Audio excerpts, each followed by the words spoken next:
अब तक आपने पढ़ा कि आदित्य सोहन से कहता है, सोहन पता लगाओ कैसे भी करके कि आखिर रूही मसूरी से यहाँ मुंबई कैसे पहुंची और ये हाल आखिर किसने किया उसका। आदित्य, मैं सब पता लगा लूंगा, तुम फिक्र मत करो, बस मुझे थोड़ा वक्त दो। आदित्य फिर घर के अंदर आ गया और वहीं सोहन बस खड़ा था। वो उदास हो गया था। रूही को देखते ही उसके दिल में अलग ही फीलिंग आई थी। पर रूही आदित्य का प्यार है सुनकर खुशी भी हुई, पर वो दुखी भी हुआ, जिससे उसकी आंखें भर आई। अब आगे सोहन ने खुद को संभाला और अंदर आ गया। इधर दाइमा रूही को लेकर कमरे में आती हैं और रूही से कहती हैं, बेटी तुम आराम करो, मैं अभी थोड़ी देर में आती हूँ। कहकर दाइमा चली जाती है। पर रूही अभी भी बहुत डरी हुई थी। वो चुपचाप बैठे बस खुद से ही सवाल जवाब कर रही थी। मैं एक दलदल से निकलकर दूसरे दलदल में फंस गई हूँ। ये कहाँ मैं आ गई? यहाँ से कैसे बाहर जाऊँ? चारों तरफ पहरा है और अगर निकल भी गई यहाँ से तो फिर कहाँ से रास्ते में भटकूंगी अकेले। अब तो मेरा घर भी नहीं है, मेरा फ़ोन भी नहीं है मेरे पास, और नेहा का नंबर भी तो मुझे याद नहीं है। कैसे उसे कांटेक्ट करूं? कुछ समझ में नहीं आ रहा है। रूही अपने में ही उलझी और डरी हुई थी। इधर दाइमा आदित्य के कमरे में आती हैं और आदित्य से कहती हैं, आदित्य तुमसे पहले भी कहा है बेटा, अपने ऑफिस और जो भी तुम्हारा काम है वो इस घर से बाहर ही रखो, यहाँ घर लेकर मत आया करो, पर तुम मेरी बात बिल्कुल भी नहीं सुनते हो। दाइमा, गलती हो गई, मुझे नहीं पता था, रूही मुझे देख लेगी। आदित्य बेटा, तुम अपनी ज़िंदगी में मुसीबत क्यों लाते हो? सब कुछ सही चल रहा है फिर भी तुम बुरे रास्ते पर ही चल रहे हो। छोड़ दो ये सब और सौम्या से शादी कर लो, अपनी नई दुनिया बसाओ सब कुछ भूल कर। दाइमा, ये क्या कह रही हैं आप? भूल जाऊं सब? पर कैसे? और मैं सौम्या से शादी नहीं कर सकता हूँ, ये आपको भी पता है। और दाइमा, ये लड़की कौन है पता भी है आपको? तभी दरवाजे पर खड़ी मेड नॉक करती है तो आदित्य गुस्से में कहता है, क्या है? पता है ना कि मैं बात कर रहा हूँ, तो ज़रूरी है तुम्हें डिस्टर्ब करना? आदित्य ने इतने ज़ोर से कहा कि मेड डर गई और अपने लड़खड़ाते हुए शब्दों में मेड ने कहा, सर वो सौम्या और उनके पापा आए हैं, वो आपका नीचे इंतज़ार कर रहे हैं। दाइमा कहती है, ठीक है रीमा, तुम जाओ, हम आते हैं। और आदित्य से कहती हैं, ठीक है बेटा, और अपने गुस्से को शांत करो, बातें बाद में, और चलो नीचे चलते हैं। और फिर दाइमा और आदित्य नीचे आते हैं। हॉल में सोफे पर सौम्या और उसके पापा और सोहन बैठे हुए थे। आदित्य सौम्या के पापा के पास जाता है, हाथ मिलाता है और गले मिलता है। फिर सभी सोफे पर बैठ जाते हैं। सौम्या के पापा कहते हैं, आदित्य किस लड़की को घर ले आए हो? बिना सोचे समझे तुमने अपने घर में उसे रख लिया। तो आदित्य ने कहा, क्या हुआ, कोई बात है जो आप इतना परेशान हैं? आदित्य, तुम्हें पता है ना कि हमारे कितने दुश्मन हैं, और राह चलते किसी लड़की पर दया खाकर उसे यहाँ ले आना ठीक है क्या? क्या पता वो कोई हमारे दुश्मन की कोई साथी हो? ऐसा कुछ नहीं है सर। तभी दाइमा बोल पड़ती है, अरे भाई साहब, ऐसा कुछ भी नहीं है, वो लड़की बहुत ही तकलीफ में है। बहन जी, अगर ये दुश्मनों की कोई साजिश हुई तो ठीक है, माना कि वो तकलीफ में है, तो उसके रहने का कहीं और इंतज़ाम करवा देते तुम आदित्य, या फिर किसी और जगह उसे ले जाते। पर अपने घर लाना ये ठीक है क्या आदित्य? देखो आदित्य बेटा, तुम्हारी एक गलती हम सब पर भारी पड़ सकती है। सौम्या कहती है, पापा अगर मुझे पता होता कि आप यहाँ आदित्य को डांटने के लिए आए हैं तो मैं आपको यहाँ बिल्कुल भी नहीं आने देती। सौम्या के पापा कहते हैं, तेरे आदित्य को डांट नहीं रहा हूँ, बस समझा रहा हूँ, और उसकी फ़िक्र भी हो रही है मुझे, इसीलिए उसे समझाना ज़रूरी है बेटा। सौम्या आदित्य को देखते हुए कहती है, पापा आदित्य समझदार हैं बहुत, उन्हें पता है कि कब क्या करना है और क्या नहीं करना है। और पापा, वो लड़की अच्छी है, बस अभी वो डरी हुई है और तकलीफ़ में भी है, और अगर वो हमारे दुश्मन की कोई साथी होगी तो उस पर नज़र रखते हैं और आदित्य सब संभाल लेंगे, तो आप फिक्र मत कीजिए। दाइमा कहती, हाँ भाई साहब, आप बेवजह फ़िक्र कर रहे हैं, आदित्य जल्दी ही रूही के बारे में पता लगा लेगा। पर आदित्य और सोहन दोनों ही चुप थे। वो रूही के बारे में कोई भी बात नहीं करते हैं सौम्या के पापा के सामने।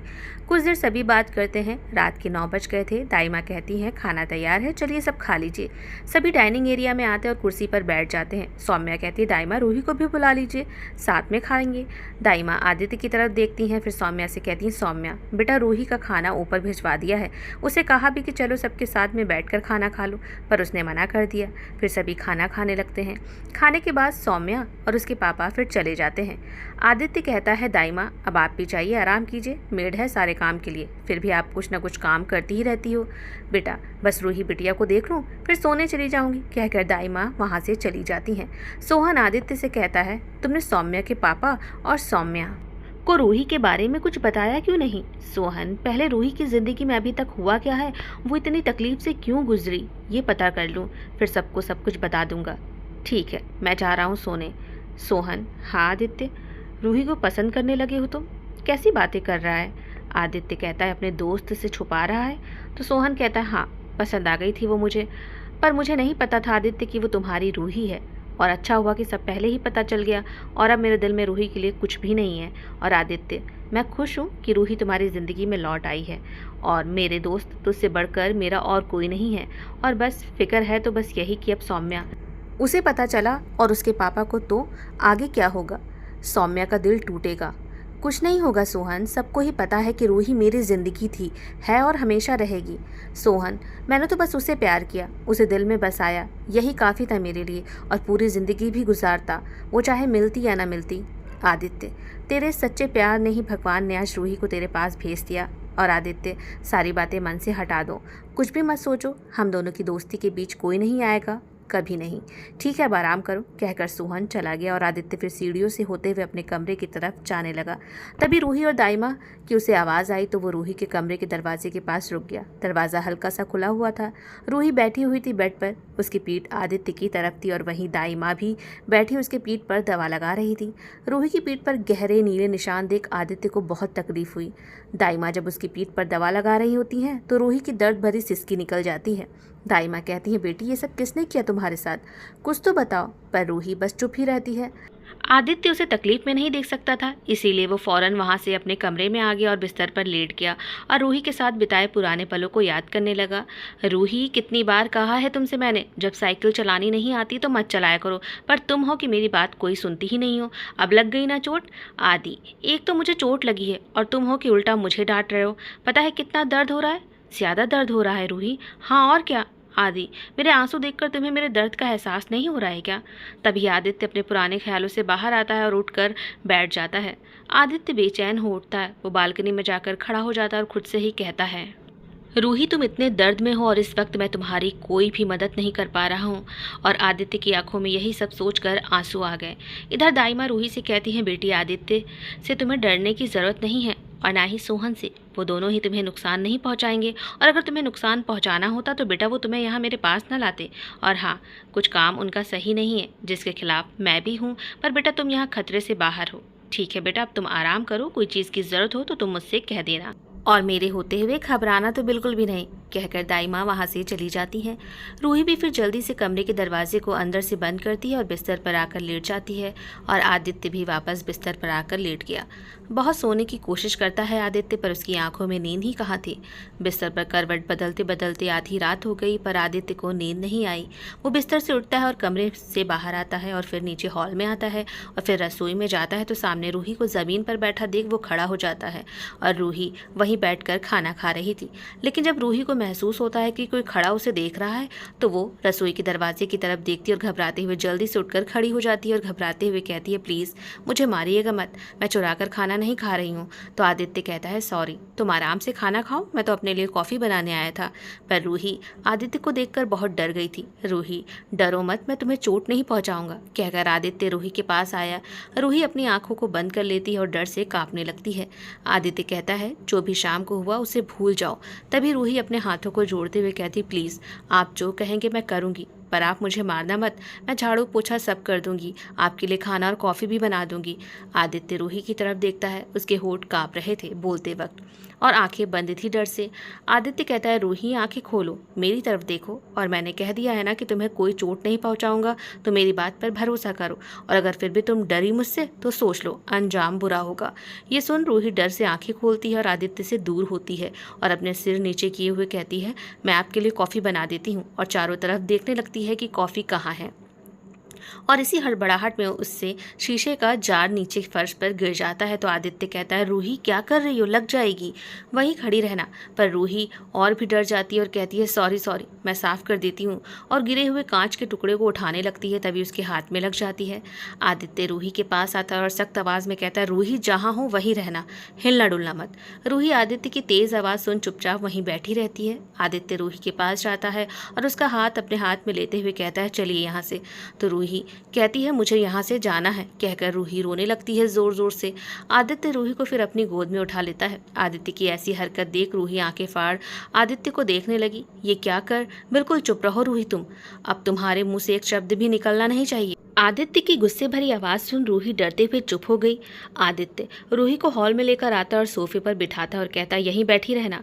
फिर आदित्य दवाई के बॉक्स से रुई और बैंडेड लेकर आता है और ज़मीन पर घुटनों के बल बैठते हुए कहता है, रूही लाओ, अपना हाथ दिखाओ।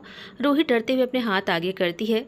आदित्य रूही का हाथ देखता है और कहता है, रूही तुम्हें ज़्यादा लग सकती थी। और फिर रूही से पूछकर उसकी उंगली पर बैंडेज लगा देता है और फिर रूही से कहता है, भूख लगी है? तो रूही ना में सिर हिला देती है। तो फिर इतनी रात में खाना क्यों खा रही थी तुम? तो रूही कुछ नहीं बोलती। तो आदित्य कहता है, ठीक है फिर जाओ कमरे में आराम करो। इतना कहना था कि रूही जल्दी से उठी और जैसे ही 2 कदम बढ़ाए तो रूही लड़खड़ाई और दर्द से उसकी चीख निकल गई। रूही की दर्द भरी चीख सुनकर आदित्य जैसे ही रूही के पास गया, रूही लड़खड़ाते हुए सीढ़ियों से होते हुए कमरे में चली गई और आदित्य उसे बस जाते हुए देखता ही रह गया। आदित्य कहता है, ये क्या हो गया है रूही? तुम दर्द में हो पर मैं तुमसे कुछ पूछ भी नहीं सकता हूँ। और फिर आदित्य भी अपने कमरे में आया और फिर बिस्तर पर लेट गया। देर रात दोनों सो गए। अगली सुबह रूही उठकर खड़ी हुई तो उसके पैरों में बहुत दर्द था। फिर वो बैठ जाती है और अपने पैरों को देखती है और वापस से वो सो जाती है। आदित्य भी तैयार होकर नीचे आता और नाश्ते के टेबल के पास आता और कुर्सी पर बैठ जाता है। सोहन भी आ जाता है। आदित्य कहता है, दाइमा आज ऑफिस जल्दी जाना है तो नाश्ता आप ऑफिस में ही भिजवा दीजिएगा और दाइमा रूही का ध्यान रखिएगा। उसे अभी भी कोई तकलीफ है? हाँ बेटा तकलीफ तो है उसे, पर फिर भी वो अपनी तकलीफ बताती ही नहीं है। आदित्य कुछ नहीं कहता। वो सोहन के साथ फिर ऑफिस चला जाता है। ऑफिस आते ही आदित्य अपने कैबिन में बैठा बस रूही के बारे में ही सोच रहा था। सोहन कैबिन के अंदर आता है और आदित्य से कहता है, मीटिंग है और तू यहाँ बैठा है। पता है ना ये मीटिंग कितनी इंपॉर्टेंट है? ये डील पक्की हुई तो हमें संजीव मित्तल के नज़दीक पहुँचने से कोई भी नहीं रोक सकता है। हाँ सोहन, पर इस वक्त बस रूही वो इम्पोर्टेंट है मेरे लिए।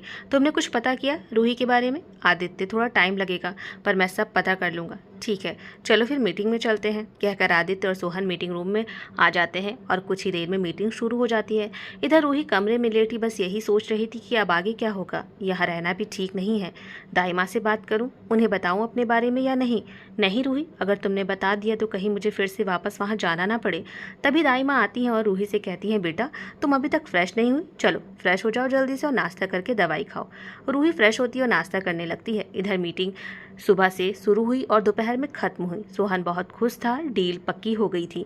सोहन कहता है, आदित्य अब वो मित्तल चाहकर भी हमसे छुप नहीं सकता है। हाँ सोहन, सालों बाद आज जाकर मुझे सुकून मिला है। तभी आदित्य का फ़ोन रिंग करता है। फ़ोन घर से था। आदित्य फ़ोन रिसीव करता है। हेलो आदित्य बेटा, रूही कहीं नहीं मिल रही है। दाइमा, ऐसे कैसे? वही होगी बेटा, कहीं नहीं है। दाइमा इतनी सुरक्षा है, वो कहीं बाहर नहीं निकल सकती है। पता नहीं बेटा, पर हमने हर जगह ढूंढ लिया पर वो कहीं भी नहीं मिली हमें। आदित्य कहता है, ठीक है दाइमा, मैं आता हूँ। आदित्य फ़ोन रखता है। सोहन उसे परेशान देख कहता है, क्या हुआ आदित्य? सोहन, रूही नहीं मिल रही है, चलो घर चलते हैं। आदित्य और सोहन ऑफिस से बाहर आते और गाड़ी में बैठ जाते हैं। ड्राइवर गाड़ी स्टार्ट करता है और गाड़ी चल देती है और कुछ ही देर में आदित्य और सोहन घर पहुंचते हैं। आदित्य और सोहन जल्दी से गाड़ी से उतरकर अंदर आते हैं तो दाइमा परेशान हॉल में बैठी हुई थी। दाइमा आदित्य को देखते ही कहती है, बेटा हमने उसे बहुत ढूंढा। फिर आदित्य और सोहन घर और बाहर का सीसीटीवी फुटेज देखते हैं तो रूही ऊपर छत की तरफ जा रही होती है। आदित्य और सोहन फौरन छत की तरफ तेजी से भागते हैं। छत के ऊपर जाते ही चारों तरफ देखते हैं तो एक कोने में रूही पैर सिकोड़ कर सो रही थी।